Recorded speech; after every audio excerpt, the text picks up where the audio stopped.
Hello everybody, Pastor Jeff here with the Word on Wednesday. We continue with our series of lectionary readings from Paul's letter to the church in Rome. We have heard now, last week we heard Paul begin his discussion of the baptized life and the meaning of grace.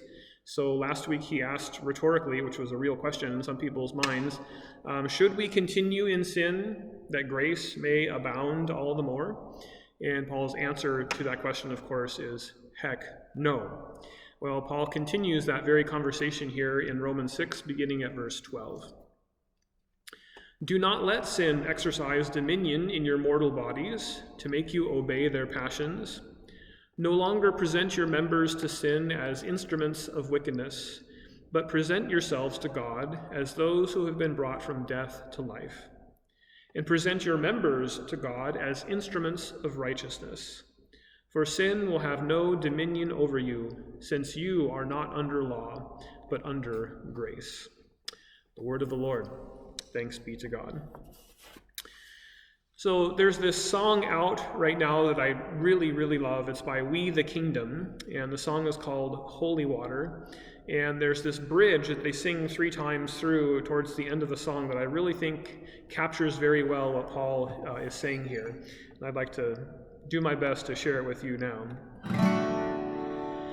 I don't want to abuse your grace. God, I need it every day. It's the only thing that ever really makes me want to change.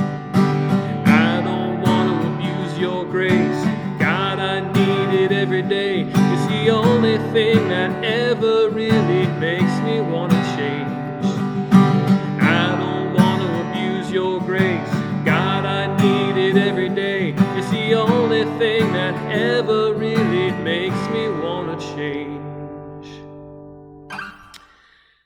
This bridge, the words of this bridge, capture so well what Paul is trying to teach us in this section of Romans. Paul doesn't want people to abuse the grace of God, and how we use our members can sometimes be a way in which we do abuse God's grace. Paul uses the word members here. It's kind of delicate language. He is indeed referring to body parts. So this is going to get very interesting very quickly here. Paul offers some do's and don'ts as to how we use our members, our body parts.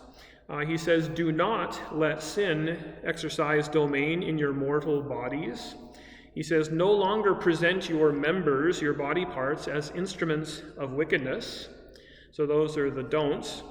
But then Paul has a do as well. Do use your members as instruments of righteousness.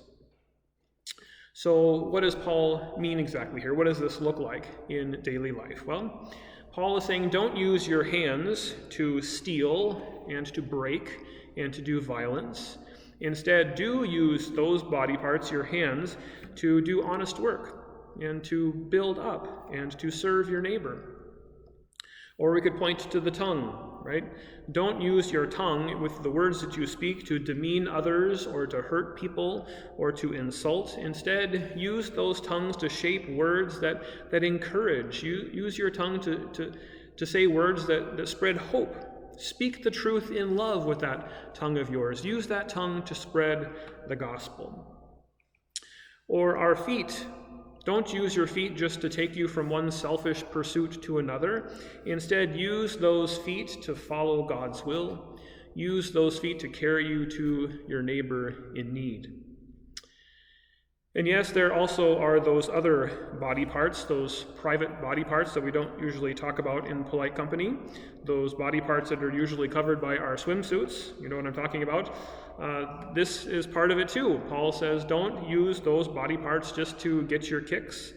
Instead, use those very personal, private body parts for the binding of a marriage and for the building up of a family as God intended.